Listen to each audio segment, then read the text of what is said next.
Paul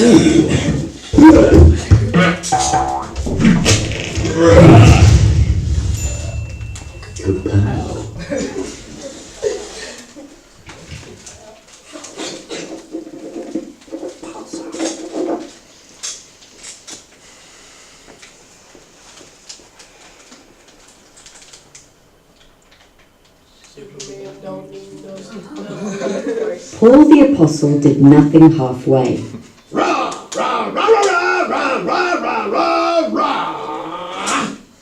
In his missionary work, he brought the message that Jesus was the Messiah, and as in all things, Paul was intense, relentless, impassioned, fearless, fervent, and completely lacking in all conventional notions of self-preservation. Even when faced with torture, imprisonment, and the threat of execution at the hands of the Romans,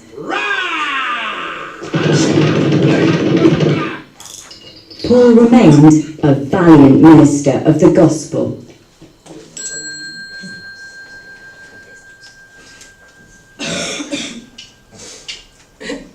Paul's intensity began at an early age. But Paul was not always Paul. His parents originally named him Saul. He was a Roman, a Jew, and as a young man, an apprentice tent maker. Saul brought the same intensity to his tent making as he did to all his endeavours. Saul was also a Pharisee, a Jewish scholar and student of law. He was given the best education by one of the most respected rabbis in Jerusalem.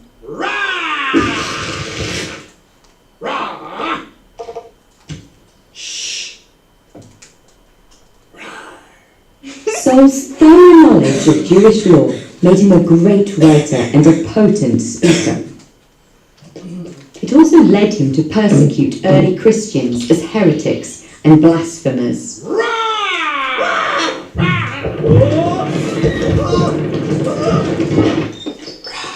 Saul was greatly feared amongst the early Christians. He made it a personal mission to seek them out.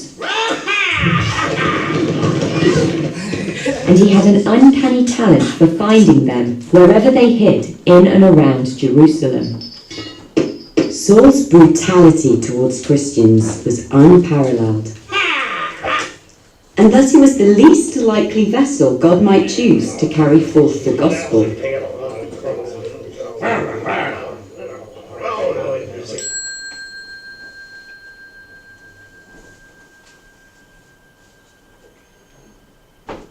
While on the road to Damascus, hunting for Christians, Saul saw a blinding light in the sky.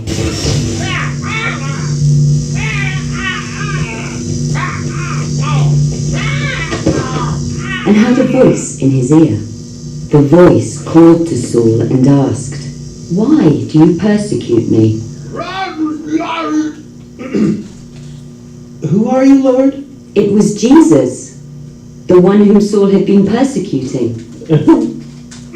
What shall I do, Lord? Saul was commanded to get up and enter the city, where he would be told what he must do.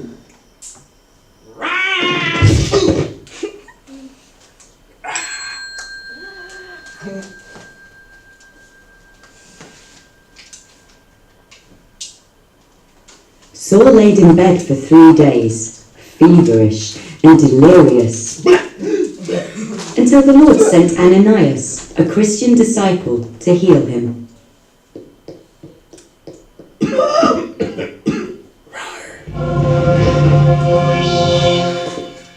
Persuaded by the experience, Saul converted, got baptized, and became known as Paul, champion of the gospel.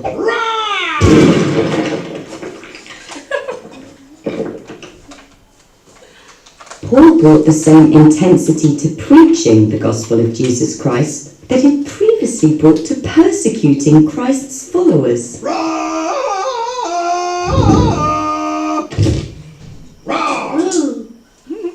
Paul first joined Barnabas in his missions. Or more accurately, Barnabas joined Paul in what was now Paul's mission. Paul performed many signs and wonders to demonstrate the truth of his message. For example, Paul blinded an evil sorcerer in Cyprus. He converted Gentiles in Antioch. He healed a lame man in Lystra. And was stoned and run out of every major city in Asia Minor.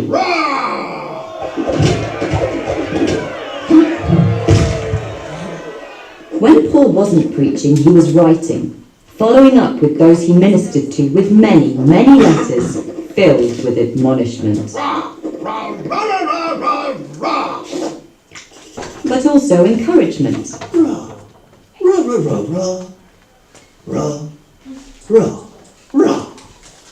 Paul rarely came up for air, as he seized every opportunity to spread the good news of Christ. Unfortunately, his intensity did occasionally take its toll on his personal relationships.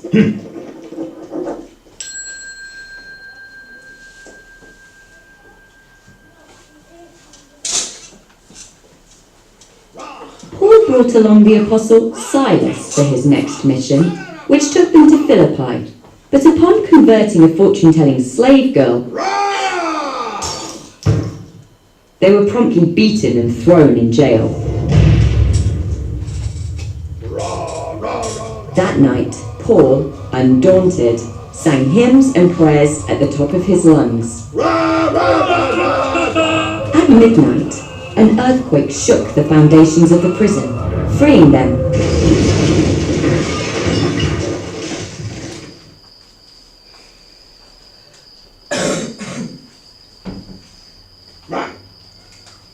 Paul subsequently baptized the jailer on duty, as well as his entire family. This turn of events provided Paul with what some would regard as wholly unnecessary encouragement.